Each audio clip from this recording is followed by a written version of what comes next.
کہ جس طرح کے نظریات آپ رکھتے ہیں وہ ہمارے ملک کو بنانے والے جو لیڈران تھے ان کے نہیں تھے. سر سید احمد خان ہیں یا علامہ اقبال صاحب ہیں, انہوں نے انگریزوں سے خطاب بھی لیے, سر کے خطاب بھی لیے, وظائف بھی لیتے رہے, بہت طرح کے آپ یوں سمجھ لیں. اس کے بعد پاکستان کے بننے کے بعد تو حیات نہیں تھے یقیناً, یہ تو آپ کو پتہ ہوگا. ان کی جدوجہد جو ہے پہلے ہی لکھتے ہیں. پاکستان بننے کے وقت جو ہے سرمایہ دار تو خیر یہاں پہ موجود نہیں تھے, ذمہ دار جو ہیں وہ بہت بڑا طبقہ تھا. جو بڑے بڑے ذمہ دار تھے وہ علامہ قائد اعظم صاحب کے ساتھ شامل تھے. تھوڑی بہت اگر آپ تھوڑی سی ریسرچ کر لیں تو آپ کو اندازہ ہوگا. اب یہ میرے سارے سوالات اٹھانے کا مقصد یہ نہیں ہے کہ ملک بنا ہی کیوں یا پھر یہ غلط تھا ایک فیصلہ. ملک بن گیا, اس بحث میں سے اب نکل آئیں. ہمارے لیے اور کس طرح سے ملک جو ہے اس بات پہ بھی ہم نہیں ہو سکتے کہ 71 میں جو میں سارے وقت اپنی زندگی میں یہ سمجھتی تھی کہ بنگلہ دیش شاید ایک بچوں کی طرح ذہن جو ہوتا ہے ہماری تقریباً نیشن کا ایسے بنایا گیا ہے کہ ایک حصہ تھا جو الگ ہو گیا. ہمیں یہ نہیں اندازہ کہ وہ ملک کا حصہ جو تھا وہ اس ملک کے حصے سے 2 گنا بڑا تھا. وہ 52% جو تھا ہم نے اس وقت 71 میں کھو دیا تھا. اور وہاں کی جو پرسنٹیج ہے مسلم آبادی کی وہ ہم سے بھی 1% زیادہ ہے. 98% وہاں پہ جو لوگ ہیں وہ مسلمان ہیں. تو سن 71 میں ہم نے ان کو الگ کر دیا. بنگلہ دیش کی میں بات کر رہی ہوں. تو ان ساری باتوں میں اب بحث میں الجھنے کا کوئی فائدہ میں ذاتی طور پہ نہیں سمجھتی. مجھے یہ ایسے لگتا ہے کہ تاریخ سے واقفیت بہت ضروری ہے تاکہ آپ اور میں طے کر سکیں ہمیں کس طرح سے سوچنا ہے, کس طرف چلنا ہے. لیکن اس کو صحیح اور غلط کو اب ہم انڈو نہیں کر سکتے. ہم بالکل اطمینان کے ساتھ خوشی کے ساتھ ایک ترقی یافتہ ملک کی دوڑ میں شامل ہو سکتے ہیں پاکستان کو. لیکن اس کے بعد آتے آتے دیکھیں تو جس طرح سے مارشل لا لگے, جس طرح سے ہمیں اتنے سالوں کے بعد ملک کا آئین ملا, کس طرح سے جنرل ایوب کا وقت گزرا, تھوڑا بہت اگر آپ اندازہ آپ لگانا چاہتے ہیں تو تھوڑی بہت ہسٹری جو ہے وہ سرچ کریں. اس کے بعد آپ دیکھتے ہیں کہ کس طرح سے بھٹو کا وقت آیا, یحییٰ خان کا وقت آیا, کس طرح سے بنگلہ دیش بنا. اس کے بعد سب سے جو نایاب رتن جو ہے ہمارے ملک کا جنرل ضیاء آئے, جن کی لگائی ہوئی آگ آج تک بجھ نہیں پا رہی. اور میں یہ سمجھتی ہوں کہ یہ جو نظریات کے جو آپ سپوائل کرتے ہیں یا زہر پھیلاتے ہیں شدت پسندی کا معاشروں میں, وہ زہر آپ کرپشن سے یا وہ اس طرح سے نہیں تباہ کر سکتے. آپ معاشرے جس طرح سے آپ ایک سوچ سے کرتے, جس طرح سے جنرل ضیاء نے کیا, 10 سال قابض رہے اور ملک کا جو انہوں نے حال کیا وہ آج آپ کے سامنے, میرے سامنے آئے دن آپ اپنے آس پاس دیکھ رہے ہیں. اس کے بعد ایک دم سے جو 10 سال ہیں وہ ہمیں وہ چیئر ہمیں گھومتی ہوئی نظر آئی, کبھی نواز شریف کے پاس, کبھی بے نظیر کے پاس, کبھی ان کو کرپشن کی وجہ سے نکال دیا جاتا تھا, کبھی ان کو دوسرے کو لے آیا جاتا تھا.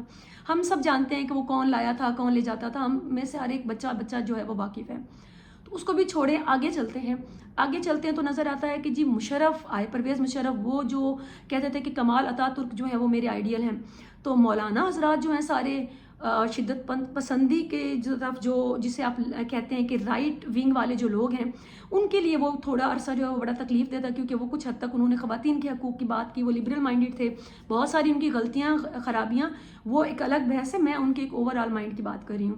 تو شدت پسندی جو ہے وہ تو خیر جو جڑ بویا گیا تھا, جو بیج بویا گیا تھا, وہ جڑ جو ہے وہ سلامت ہے, آج تک سلامت ہے. اس کے بعد آپ دیکھتے ہیں کہ مشرف کے بعد کے وقت میں ہمیں پھر دوبارہ زرداری کا تحفہ دیا گیا, پھر نواز شریف کا تحفہ دیا گیا, پھر اس کے بعد ہمیں سب سے جو کہتی ہوں میں جنرل ضیاء سے بھی 2 قدم اگر آگے چل پڑیں تو ایک نایاب جو رتن ہے وہ ہمیں عمران خان صاحب سے وہ متعارف کروایا گیا, 2012 میں متعارف کروایا گیا.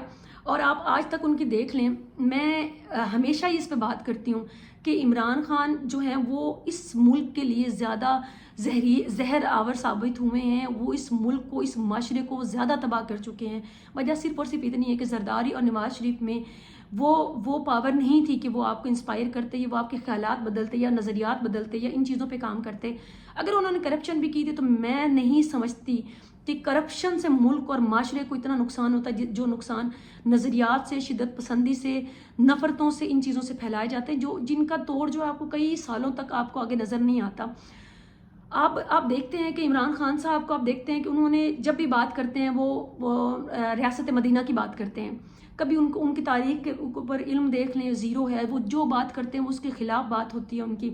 ان کے نظریات آپ دیکھ لیں, طالبان کے لیے ان کے نظریات دیکھ لیں, باقی معاملات میں دیکھ لیں, تو وہ بھی ایک شدت پسندی والا جو عنصر ہے وہ انہوں نے بہت اچھی طرح سے دوبارہ انکلکیٹ کیا. انہوں نے دوبارہ ہماری عوام میں وہ دوبارہ سے وہ چیزیں بھڑکائیں. اب آج تک لے کر آتی ہوں میں یہ معاملات, تو آپ دیکھ رہے ہیں کہ کچھ عرصہ پہلے, 2 دن پہلے 6 جو اساتذہ تھے اور ایک جو اور فرد تھا وہاں پہ اسکول میں ان کو جو ہے وہ قتل کر دیا گیا، شہید کر دیا گیا۔ اب میں اس کو جو بھی آپ پارا چنار میں وہاں پہ آبادی وہ تھی شیعہ آبادی تھی۔ اب یہ شیعہ سنی کے فسادات آپ 90s میں چلے جائیں تھوڑا بہت، تو یہ ضیاء کی لگائی ہوئی آگ تھی، شدت پسندی، مذہبی شدت پسندی، ڈالر کھا کر جو ملک میں تباہی شروع کی وہ آج تک جاری ہے۔ اس کے رزلٹس ہمیں یہ مل رہے ہیں، باقی سب نے اپنے اپنے حصہ ڈالا، لیکن ان میں سب سے زیادہ حصہ جو ہے وہ فی الوقت جو ہے وہ میں دیکھتی ہوں کہ عمران خان صاحب نے بہت اچھی طرح سے ان کو حصہ ڈالا، اور ان کا بیٹا آج بھی ان کی ضیاء الحق کا بیٹا جو ان کی جماعت میں ہی شامل ہے۔ جناب وہاں سے چلتے ہیں تو وہ شیعہ تھے پارا چنار میں جو اساتذہ قتل ہوئے، اساتذہ میں سے کئی جو ہیں وہ عوام جو ہے ہماری وہ پوچھتے ہوں گے کہ ان کو کیوں قتل کیا گیا، تو ان کو قتل کرنے کے پیچھے شیعہ سنی وجوہات جو ہیں ان کو آپ مائنس نہیں کر سکتے۔ وہاں پر ٹارگٹ کلنگ جو ہے شیعہ کمیونٹی کی وہ کافی عرصے سے جاری ہے، وہ کوئی نئی بات نہیں ہے۔ کس طرح سے ہمارے ملک میں باقی جو ہماری کمیونٹیز ہیں، ہندو جو طبقہ ہے ان کے ساتھ جو ہم سلوک کر رہے ہیں، ان کی بچیوں کی اس طرح سے ہم لوگ جبراً ہم شادیاں کرتے ہیں۔ اس کے بعد احمدی طبقہ ہے ہمارے پاس جو مائنورٹیز میں ہے، جو ہمارے پاس جو طبقہ جو سب اب غیر مسلم طبقہ کا ہے، ان سب کو ہم نے ایسے پیس کے رکھا ہے کہ ہم نے ان کو انسانوں والا کسی بھی حق جو ہے وہ ہم دینے پہ تیار نہیں ہوتے۔ احمدی، عیسائی یا جو ہندو ہیں ان کو سائڈ پہ رکھتے ہیں۔ آپ دیکھتے ہیں کہ ہمارے ہاں اب جو نظریات جو ہم لوگ بریلوی، اس کے علاوہ دیوبندی، ان میں بھی جن میں اختلاف ہوتا ہے، آپ دیکھا ہوگا پچھلے دنوں کوئی محمد علی مرزا صاحب کا جو اسٹوڈنٹ تھا ان کو مار کے ان کا حشر کیا گیا۔ وہ آپ جانتے ہیں کس طرح سے آئے دن جو ہے ہم لوگ اٹھتے ہیں اور اس کے بعد کسی بھی انسان کی ہم جان لے لیتے ہیں، وہیں پہ فیصلہ کرتے ہیں۔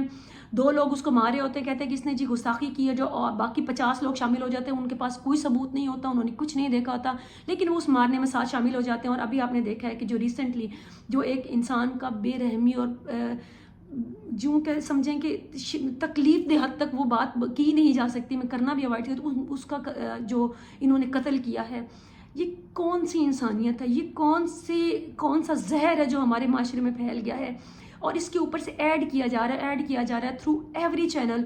آپ دیکھیں جو ہمارے مولانا حضرات ہیں، یہ ہر طبقے کا مولانا جو بیٹھا ہے وہ نفرتیں پھیلا رہا ہے، وہ عورت کے لیے نفرت پھیلائے گا، وہ دوسرے طبقے کے لیے، ہر دوسرے سیکٹ کے لیے نفرت پھیلائے گا۔ میں نے بہت کم دیکھا ہے کہ کوئی محبت کی بات کرے، نفرت سے ہٹ کے جو جوڑنے کی بات کرے۔ تو یہ میں سمجھتی ہوں کہ ایک کھلا چیلنج ہے ہمارے ملک کے لیے۔ آپ جو حضرات جن کو میں مولانا حضرات کہہ رہی ہوں، مذہب سے لنک لوگ ہیں، میں ان کو بھی یہ ضرور کہوں گی کہ آپ کی بھی نسلیں محفوظ نہیں ہیں، آپ کے بھی عقیدے سے جو بھی اختلاف رکھے گا، خدا نہ کرے کہ آپ کی اولاد کو بھی وہی کچھ فیس کرنا پڑے جو آج آپ دوسروں کو ایجوکیٹ کرتے ہیں اور وہ جا کر سر عام لوگوں کو مار دیتے ہیں۔ جو مجھے آپ سن رہے ہیں، میں آپ کو بھی یہی کہوں گی کہ یہ ضروری نہیں ہے کہ آپ کی اور میری باری کبھی نہیں آئے گی۔ کوئی پتہ نہیں، کسی بھی دن کوئی بھی اٹھ کر ہمیں مار دے، کہے کہ آپ ہمارے حساب سے ٹھیک مسلمان نہیں ہیں۔ تو خدا کے واسطے آواز اٹھائیں۔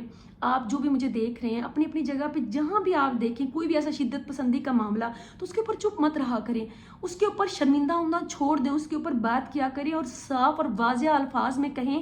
ان سب مولانا حضرات کو، ان سب بڑے لوگوں کو جنہوں نے یہ سب گندگی پھیلائی ہے، شدت پسندی، نفرتیں، جہالت پھیلائی ہے، ان سب کو بہت بآواز بلند کہا کریں کہ ہمیں یہ اور نہیں چاہیے، اب یہ یہیں پہ ختم کریں، ہمیں ہمارے آنے والی نسلوں کا مستقبل محفوظ چاہیے۔ آپ سوچیں کہ آپ کا یا میرا بچہ جو آج اسکول جا رہا ہے، وہ کالج جائے، یونیورسٹی جائے، اور کہیں بھی کوئی بھی بات پہ کوئی مسئلہ اور اس کے اوپر اسلام کے حساب سے کوئی لگا کر کہ تم ٹھیک مسلمان نہیں ہو، اس کو مار دیا جائے، تو آپ مجھے صرف یہ بتائیں کہ آپ کی باقی زندگی کا کیا ہوگا؟ آپ اپنی گارنٹی دے سکتے ہیں، میں اپنی دے سکتی ہوں، لیکن مجھے کیا پتا کہ میرے بچے کے ساتھ، کسی کے ساتھ بھی کل کیا معاملہ ہوگا۔ میں اپنے حساب سے اس کی مکمل اور اچھی تربیت کر رہی ہوں، لیکن کل کیا معاملہ ہو، کوئی کام کا مسئلہ ہو، کوئی بھی اور اس پہ کوئی الزام لگا کر مذہبی شدت پسندی کا، اور اس کو خدا نہ کرے اور اس کو کوئی نقصان پہنچا دے، تو اس کے بارے میں سوچئے۔ یہ دستک دے رہا ہے خطرہ، اس کے بارے میں اس کو اگنور کرنا، اس کو نظر انداز کرنا خدا کے واسطے چھوڑ دیں۔ میں بہت تکلیف میں ہوں، بہت تکلیف ہے جب بھی میں آس پاس یہ واقعات دیکھتی ہوں، چاہے وہ ان اساتذہ کا قتل ہو جو یقیناً سیکٹ کی بنیاد پر ہوا ہے، فرقے کی بنیاد پر ہوا ہے، جو اس طرح سے سری عام انسان کو مار دینا ہے، وہ بھی انسان ہے آپ کی طرح اور میری طرح۔ ہمیں اسلام یہ نہیں سکھاتا جو یہ کر رہے ہیں یہاں پہ، جو ہر دوسرے فرقے کا مولوی جو ہمیں سکھا رہا ہے اسلام کے نام پر، جو یہ ہمیں نفرتیں سکھا رہے ہیں، خدا کے واسطے آپ سب انہیں شٹ اپ کال دیں اور ان سب سے کہیں کہ ہمیں اور یہ نفرتیں نہیں چاہیے، ہمیں امن چاہیے، ہمیں امن کا دین ہے اسلام، ہمیں وہ دین کے ساتھ ساتھ ہمیں ملک میں امن چاہیے، ہمیں خوشحالی چاہیے، ہمارے بچوں کو ہمیں محفوظ مستقبل چاہیے۔ یہ تب تک نہیں ہوگا جب تک آپ اور جب تک میں اس پہ بات نہیں کریں گے۔ آپ چھپتے رہیں، ڈرتے رہیں، اور زیادہ وقت وہ دور نہیں ہے آپ کو، مجھے، میرے، ہمارے بچوں کو کوئی بھی کہیں بھی پکڑ کے مار دے۔ خوش رہیں، سلامت رہیں، اور ذرا سوچیں۔